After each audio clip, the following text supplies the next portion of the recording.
Eric Hoekling is with the Georgia Family Council. He's the president of that organization. And Jerry Nims-Rooker, who's with the Center for an Educated Georgia. You saw her in the film. Jerry and Eric work together.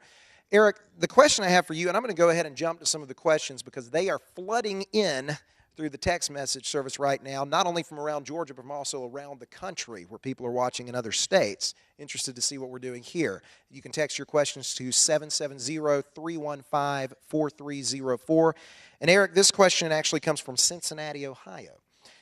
What happens if no one chooses the dropout factories? Because a lot of folks, I think, are confused about how if we have school choice, all of a sudden the public schools will be emptied. Right. And if you could speak in close to the microphone, this was another text message. Make sure everybody speaks close to the mic. I'll make sure I do that.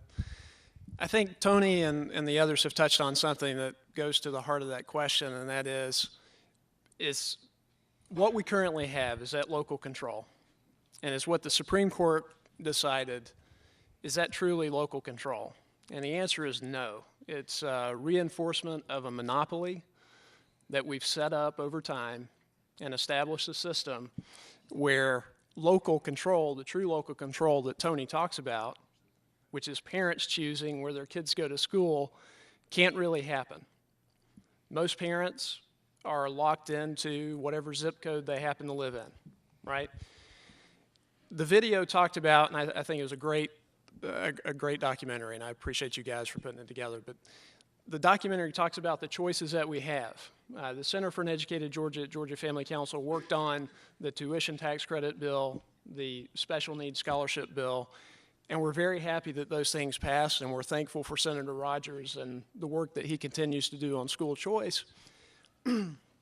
But if you think about it, there's only a small fraction of the students in this state that can take advantage of those. And Tony can tell you how many kids there are in charter schools. 4%. 4% of the kids. We have over 1 million students in this state. The special needs scholarship, the tuition tax credit scholarship, only have about 13,000 kids in them out of over 1 million, and then 4% more for charter schools. I don't think that we're in danger at any point of the public schools being completely empty. The reality is that if we get the market competition that the doctor has spoken about in place, the public schools are going to step up to compete, and they're going to get better. And at some point, there will be a plateau, right, where the options that we have force competition and force the public schools to do what they should have done all along. And it's what they don't have to do now because they know that they can count on the money coming to them. So that's my answer to your question. Okay, thank you. We're going to move into a question and answer time now, and just we'll actually go to the questions coming from the text first, and then if you're thinking about a question and you're sitting in the room with us here in Atlanta, go ahead and raise your hand as they are answering, and we'll bring the microphone to you just so we can expedite the process and keep things moving along quickly. This one actually comes from up in Ellijay, Georgia, where they're watching tonight. Would there be a challenge, and this can go to anyone who wants to answer, would there be a challenge in finding qualified teachers in a revised educational system? No.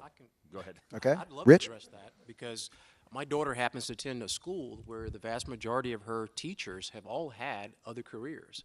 And I think it's a direct benefit to her to have a teacher who actually has been a person who wrote and produced sitcoms and TV shows as her creative writing teacher in her English class.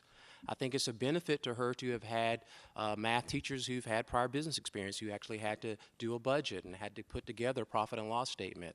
So there are dozens, thousands, millions of people out there with many skills that would make them perfect instructors for many of our students. And I think we really are missing out on a huge opportunity by not allowing more people from non-traditional career paths to be a part of the public education system. Let me just add something Senator. quickly. Through technology, just think, students all across the world could have Dr. Reese as their economics teacher. But and the reason I say that is a couple years ago, when iTunes University started putting these lectures online, the number one class that people sought out was a Harvard physics professor, because he did it in a way that people were drawn to his teaching.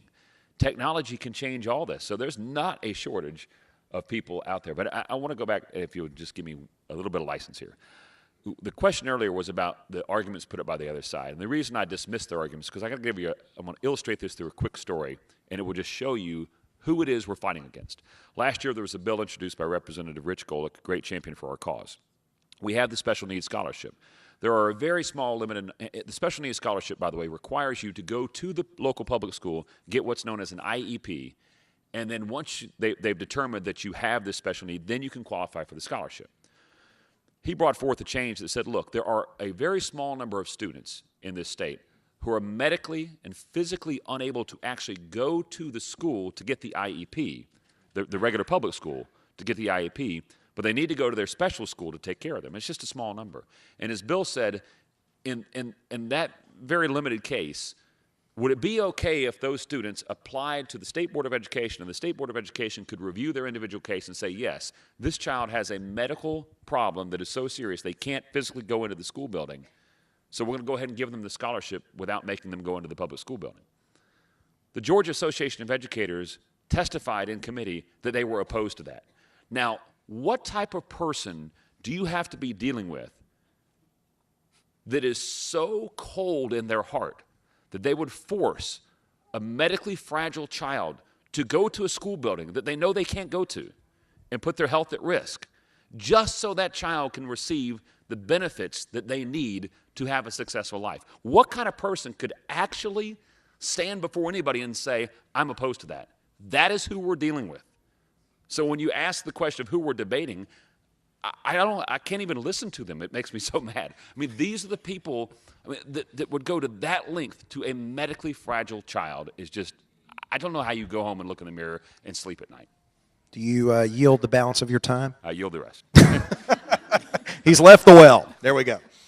This question. Can I just say Okay, real quick. I think that we cannot forget that there are a wealth of qualified teachers out there. There are probably 70 or 80% of the teachers in the current system who are strangled by that system, just like all the children who are there. And if we can change the system, the schools are going to be changed are not only the new schools and the different schools and the charter schools, but this whole process will change the regular schools and will liberate a lot of wonderful teachers. And let me add one more, too. If you saw the Patala Academy, the wonderful school down in Southwest Georgia, I believe 100% of their teachers came from existing public schools in that area. So we're not saying the teachers were bad, but if you talk to those teachers, they'll say they were not given the environment. They were not given the support that they needed to teach. When you heard that teacher talk a few minutes ago, she does, doesn't she? I think Melanie's going to walk around with the microphone a little bit. Do we have anyone in the Atlanta room that has a question they would like to ask real quickly? I think there's one in the very back, and we'll go to you first. If you can give us your name, ma'am. Hi, I'm Dr. Dina Giesler. My daughter was the child on the video, and I don't really have a question, but I just want to thank every one of you guys for being here. But we moved into Buckhead for our 3 children to be in the Atlanta public school system. And now we realize that they can't stay in the Atlanta public school system. But there are so many APS teachers that cannot wait to retire. And when we found the independent study program, okay, which is a hybrid school, it's like college. They go to school 2 days a week. These children learn how to learn on their own. Okay, it is like college. You don't go to college and all of a sudden you have 650 kids at the University of Texas, in your physics, class, and you're trying to figure out how to learn physics from a man that you can't even understand. They are starting to learn at, 6th grade how to study on their own. But there are tons of APS teachers who would leave like this to go in and teach kids on their own, or even if you don't want to homeschool your child, you can go to an independent study program where you pay $2,400 a year, and then with your GASCO for the state funding, it's a wash. I mean, and I think people don't even know those options are out there for them, because I didn't know that. And my husband, who's an oncologist, okay, who, we've only been to public school.